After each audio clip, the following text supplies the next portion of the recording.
Shalom. Call halal Yahweh Bashem Yahushai Bashem Chak. Double honors to the apostles and elders of Great Millstone, and peace and salutations to the elect. This lesson is going to be going into to whom much is given, much is required.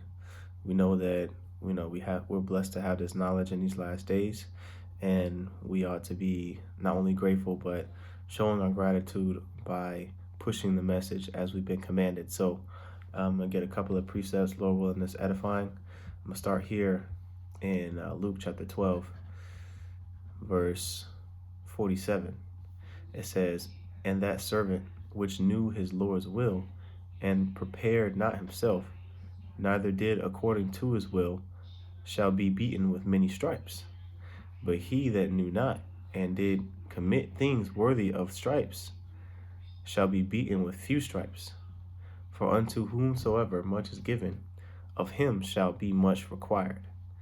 And to whom men have committed much, of him they will ask the more." And so we are considered the Lord's servants. And if we don't do the Lord's will, then we're not preparing ourselves, man, for his coming. We're going to be found without without a garment, man, and we don't want to be found naked. We don't want to be found destitute, man, okay, without our wedding garments. And so it says, he shall be beaten with many stripes, meaning that man is going to be judged according to his lack of stewardship, his lack of servitude, okay? And this is a lot that we don't want to fall into. So of whom much is given, it's required that we do the work, man. We show our faith by our works. Okay, it says, "But he that knew not and did commit things worthy of stripes."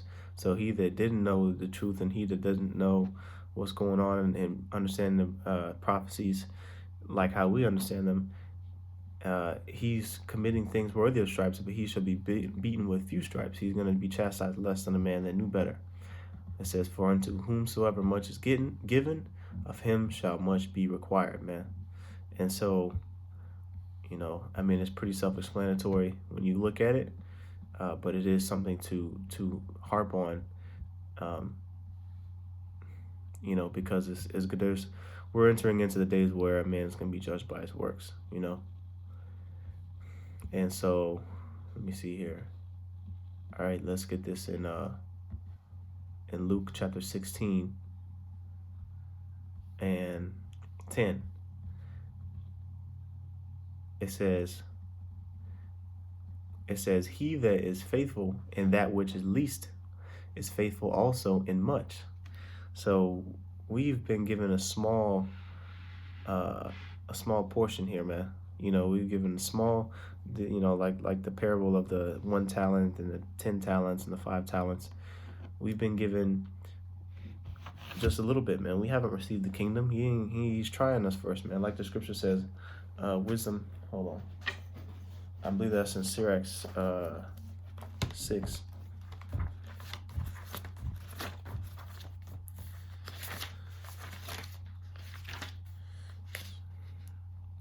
Yeah. Okay. Sirach chapter 6 and 21. It says, "She will lie upon him as a mighty stone of trial, and will cast him, and he will cast her from him ere it be long. For wisdom is according to her name, and she is not manifest unto many." So that wisdom is going to try us before we really receive its fullness, man. And we're truly going to receive the fullness of wisdom in the kingdom, but we're searching it out, and really the Lord continues to give us day by day, bits and pieces of what we, really, really desire, which is that wisdom. But that is that woman that we are desiring, man, wisdom and knowledge and understanding. Another precept is Sirach 4 and 17, It says, "For at the first she will walk with him by crooked ways, and bring fear and dread upon him, and torment him with her discipline." Because, the flesh wants to relax. The flesh wants to chill right now, especially that we're, got the shelter in place order over here in Dallas County. People are, so-called chilling. They don't want to go nowhere. I mean, they want to go out and work, obviously, because they want to make money, but people are chilling still, man. People are going to parks. They got to shut the parks down because people are just going to the park every day. And so this truth forces us to deny the flesh and not focus so much on things that please the flesh, but more so the things that please the Lord. And these things are contrary to the pleasure of the flesh. And so that's why it says, bring fear and dread upon him and torment him with her discipline. It says, until she may trust his soul and try him by her laws. And so that is what we're experiencing right now. We're going through that discipline, and we are the disciples of the Lord. So we have to discipline our minds to be able to endure whatever tribulation comes upon us for knowing what we know. Even just knowing what we know in itself without even telling people, we see the things that this world accepts as okay. It drives, it can drive a man crazy. It could be frustrating knowing what we know and still having to be subservient under this man's rulership. Knowing that we are the superior nation of people, it can be annoying. It can be frustrating, but that's where patience comes in, and humility comes in, and gratitude comes in of us even having this understanding, because there was a time where we didn't, and this understanding truly is a gift. We can prove that it's a gift by looking at people that used to have the gift and now it's taken away from them. Anyway, going back here to Luke chapter 16 and 10. He that is faithful in the least, in that which is least, is faithful also in much. And he that is unjust in the least is unjust also in much. And so that's why we're being tested, we're being tried right now. Because the way that individuals act when little is given unto them is the same way they'll act when much is given unto them. And so that's why we're focusing on getting things right here, man, because it's going to be committed unto our trust, or somebody's trust. The kingdom of heaven is going to be committed unto somebody. Of course, you have Yahushua and King David, 144,000 men that's going to be ruling as well, man. So we got to focus, man. We got to be on point. I'm trying to find this one. I think it's in Wisdom of Solomon. Hold on. Or I may be mistaken. Hold on a second.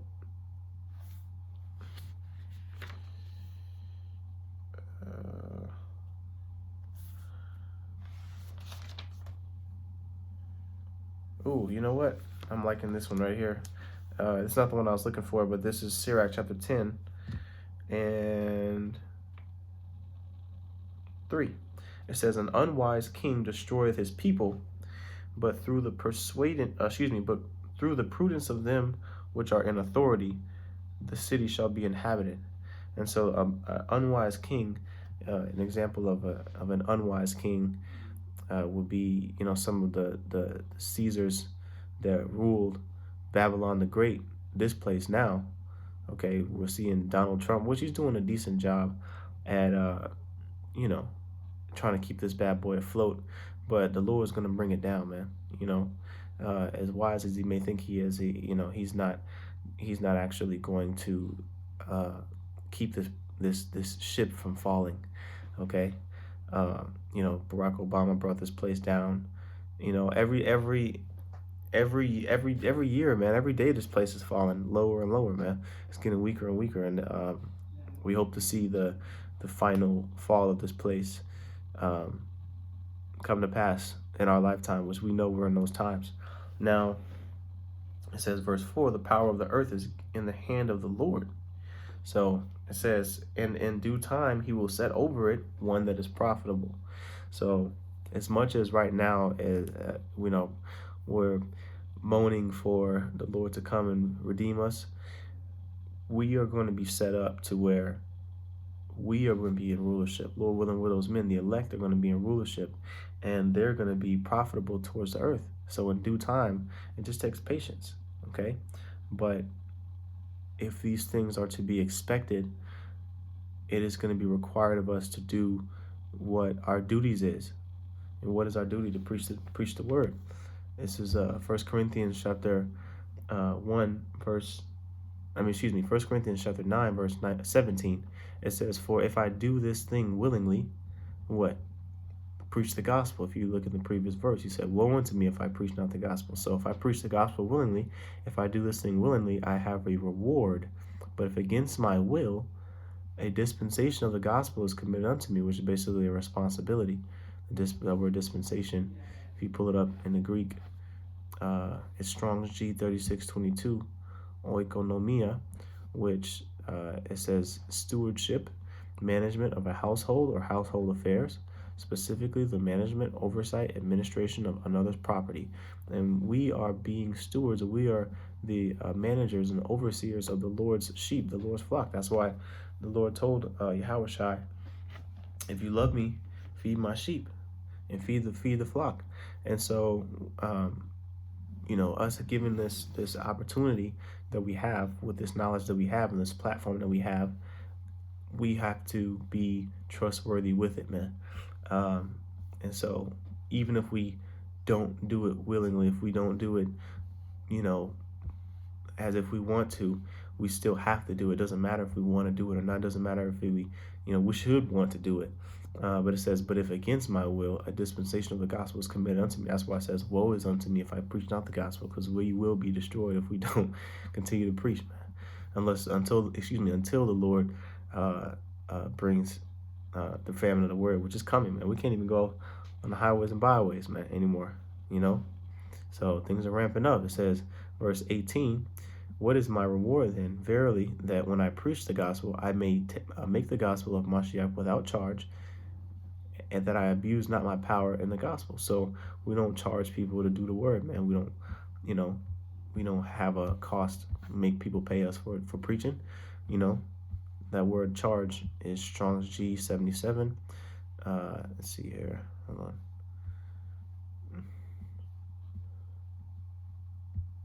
Strong's G 77. Without charge. Adapanos.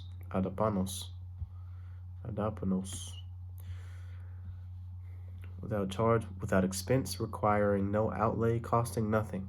So without expense, man. Gratuitous. Okay? And if you want to say free in Spanish, it's gratis. So I believe that's likely the same root word. But yeah, free, man. So we preach the word for free. We're storing up our treasures in heaven, man. Okay? And this is required of us. Okay? We're doing the work. We expect to get paid, but right now we're doing it seemingly for free. We're not getting paid monetarily. We're not gonna get paid dollars for preaching the gospel here, man. We're gonna get paid in salvation, man, in ownership and dominion. Okay? Like the Lord gave to Adam. Okay? We're gonna receive what a man's supposed to receive, man. And that's what a man should want. A man shouldn't want to have to work no dang on job under even if it's under another Jake, forever, man. We should have rulership, man. That's just the way we're supposed to think, man. That's the way biblical men thought. Okay? So that's that. And then I'll get this in 1 Timothy 6:20. O Timothy, keep that which is committed to thy trust, avoiding profane and vain babblings and oppositions of science, falsely so called. And the point that I wanted to highlight is the first portion of the verse. Keep that which is committed to thy trust. I want to get that word keep. Strong's G 442. Fulasso. It says to watch, to guard, to have an eye upon. Ooh, keep from being snatched away, preserve safe and unimpaired. Wow. I want to get the concordance. The lexicon.